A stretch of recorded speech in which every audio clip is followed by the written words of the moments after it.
বন্যহস্তীৰ পথ ৰুদ্ধ কৰি চাহ ফেক্টৰী নিৰ্মাণ। হাতী মানুহৰ সংঘাত বীজ ৰোপিত হৈছে বিশ্বনাথত।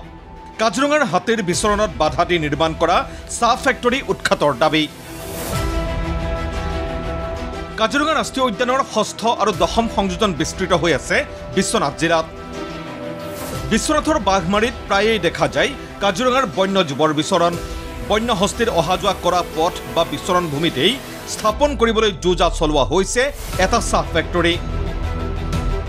বাঘমাৰাৰ ব্ৰহ্মপুত্ৰ চাপৰি গাঁৱত ৰাজেশ কুমাৰ গুপ্তা নামৰ এজন লোকে যোজা চলাইছে এই চাহ উদ্যোগ স্থাপনৰ। স্থানীয় গাঁওবোৰৰ পৰা অনুমতি লৈ নিৰ্মাণ চলোৱা এই উদ্যোগে যে বন্যহস্তীৰ অহা যোৱা কৰা পথত বাধাৰ প্ৰাচীৰ হৈ দেখা দিব, সেয়া ইতিমধ্যেই প্ৰমাণ হৈছে বন বিভাগৰ এইখন পত্ৰত।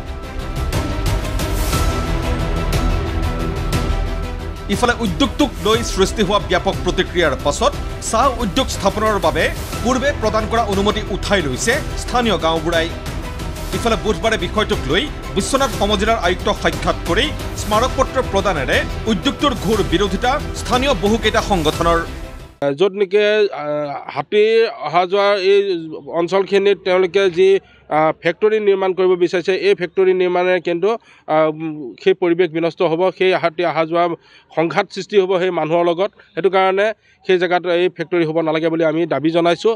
আৰু যদি হাতীৰ কৰিডৰত যদি চাহ ফেক্টৰী উদ্যোগ হয়, সেই হাতীখিনি মানুহৰ আশে পাশে থকা অঞ্চলত বেছি ওপৰত বেছি হ'ব।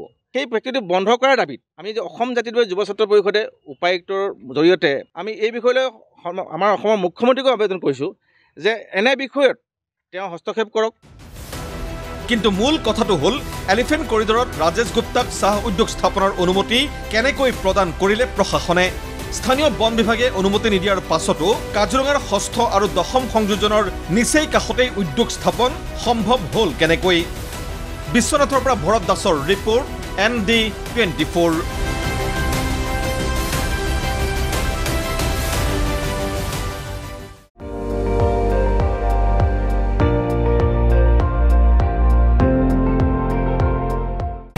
আপুনি চাই আছে ND24, সৰ্বশ্ৰেষ্ঠ নহয় সৰ্বোত্তমৰ দৌৰত।